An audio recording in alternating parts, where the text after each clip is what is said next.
Welcome to my YouTube channel. This is Taslima और आज हम देखेंगे about division of nervous system which is very very important.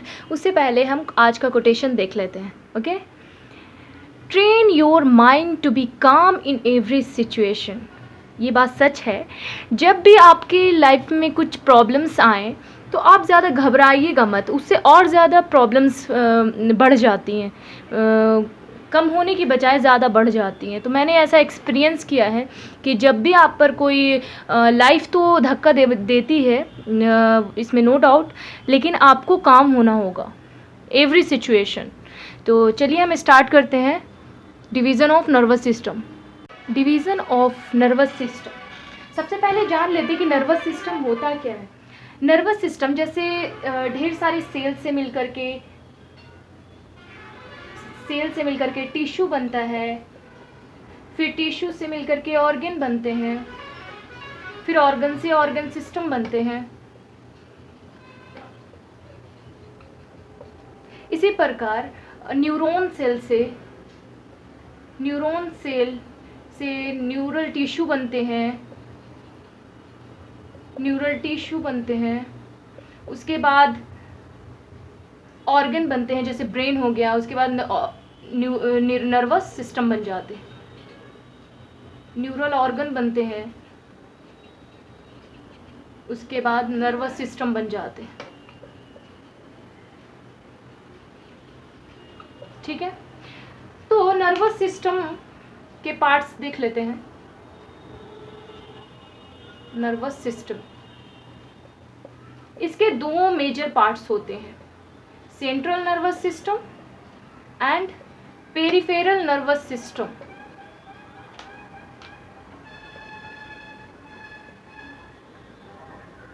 Central nervous system and peripheral nervous system. Okay, central nervous system को देख के ही पता चल रहा है कि सेंटर में जो लोकेटेड होता है वो सेंट्रल नर्वस सिस्टम होते हैं। जैसे इसमें दो ऑर्गन को रखा गया है। फर्स्ट है ब्रेन, एक second, brain and spinal cord. जो जैसे और पेरिफेरल नर्वस सिस्टम जो सेंसेशन को लेकर के आते हैं और मोटर न्यूरॉन्स के द्वारा रिएक्शन जो होता है। जैसे मान ले कि ये ब्रेन है, ठीक है, मान ले ये ब्रेन है और ये हमारी स्किन है, और मान ले कि यहाँ पर कॉकरोच मेरे बैठ गया, यहाँ पर कॉकरोच मेरे बैठ गया स्किन पे, कॉकरोच। तो यहाँ से मेरी सेंसेशन गई ब्रेन के पास। ठीक है, ब्रेन ने अपनी पुरानी फाइल्स खोली और कहा कि छी कॉकरोच, ये तो बहुत घिनौना जानवर है, इसे मार दो या तो नहीं तो इसको फेंक दो।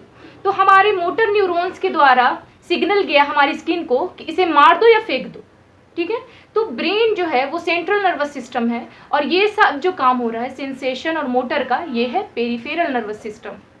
Correct, got my point. उसके बाद इसमें देखते हैं, इसमें पेरिफेरल नर्वस सिस्टम को दो भागों में बांटा जाता है। पहला है सेंसरी, जो सेंसेशन लेकर के आते हैं, एंड सेकंड वन मोटर, जो सेंसेशन देते हैं, जैसा अभी मैंने बताया था। सेंसरी में भी दो पार्ट्स होते हैं। पहला स्पेशल सेंसेस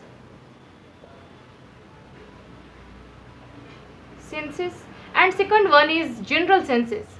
वेरी इजी समझने के लिए आपको अभी हम बता रहे हैं, एग्जाम्पल दे रहे हैं। स्पेशल सेंसेस वैसे होते हैं जैसे मान ले हमारी नोज जो है वो स्मेल पहचानती है। ठीक है, हमारी आईज जो है वो विजन देखती हैं, तो ये सब स्पेशल सेंसेस हो गए। ठीक है, टंग हो गया टेस्ट के लिए, तो ये सब क्या हुआ, स्पेशल सेंसेस हो गए। And general senses for example जैसे स्किन। ठीक है, स्किन में यहाँ पर टच हुआ यहाँ पर टच हुआ तो हमारे ब्रेन को भी गया, और हमारे फेस पे भी टच होगा तो हमारी ब्रेन को जाएगा। तो यानी पूरी बॉडी में कहीं पर भी टच हुआ, टेम्परेचर, हॉट, ठंडा, कुछ भी हुआ, बर्फ़ अगर रख दिया जाए तो स्किन हमारे और ब्रेन को इंफॉर्मेशन देती है। तो जनरल सेंसेस में ये हो गया, ठीक है। मोटर में भी 2 पार्ट्स होते हैं। पहला है एस, एक सेकेंड, अब यहाँ पर जगह नहीं है, मैं यहाँ पे लिख दूँ, ठीक है।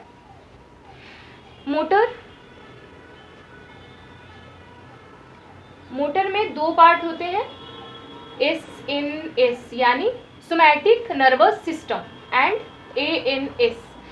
जब मैं क्लास 11th में थी ना तो मेरे को इतना ज़्यादा प्रॉब्लम्स आती थी नर्वस सिस्टम के डिवीज़न में, लेकिन उस टाइम ज़्यादा मेरे पास तो फ़ोन नहीं था और इतना ज़्यादा डेवलप भी नहीं था, आई थिंक सोशल मीडिया उस टाइम पे, आई थिंक 3-4 साल पहले। तो अब हम आपको बहुत ईज़िली बता देंगे। सोमैटिक नर्वस सिस्टम, नर्वस इन आर ही होता है ना, NER, sorry, nervous system and NS और ऑटोमेटिक, क्या बोलते हैं उसको, ऑटोनोमिक नर्वस सिस्टम। एक second, yes, autonomic nervous system,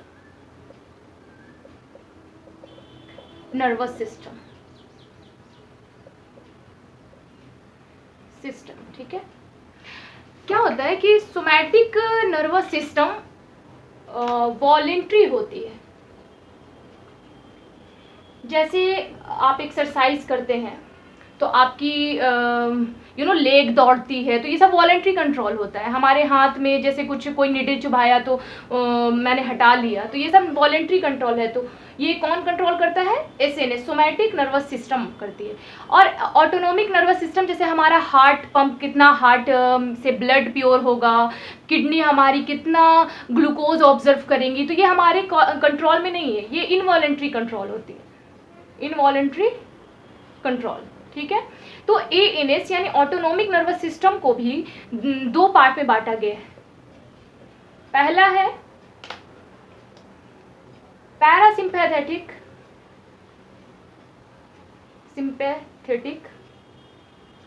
and दूसरा है सिंपैथेटिक।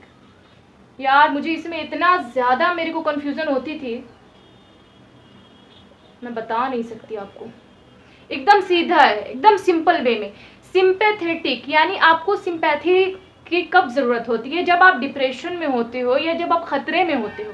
तो सिंपैथेटिक नर्वस सिस्टम तब एक्टिव होता है जब आप पर कोई मुसीबत आई होती है, ठीक है। मुसीबत आई होती है, जैसे आप मान लो कि आपके सामने शेर खड़ा हो गया, तो या फिर आग लग गई कहीं पर, तो सिंपैथेटिक नर्वस सिस्टम उस टाइम एक्टिव हो जाता है और आपके मेन ऑर्गन को, जैसे आपके हार्ट को धड़कने लगता है ना, दिल पंप करने लगता है, हार्ट को, ब्रेन को बचाता है। देखते हैं अक्सर बूढ़े लोगों में हार्ट अटैक हो जाता है, ब्रेन हैमेज कर जाता है डर से। क्यों? क्योंकि उनका वीक हो जाता है सिंपैथेटिक नर्वस सिस्टम। और पैरासिम्पैथेटिक, जैसे अभी आप मेरे साथ पढ़ रहे हो तो आप पूरा यानी फ़ैन चल रहा है और बहुत आराम से आप बैठ करके पढ़ रहे हो, कोई डर नहीं, तो उस टाइम आपका पैरासिम्पैथेटिक नर्वस सिस्टम जो है एक्टिव है। और पैरासिम्पैथेटिक तो आप जान ही रहे हैं, सिंपैथेटिक की टाइम जो नर्वस सिस्टम एक्टिव रहता है वो। Thank you for watching.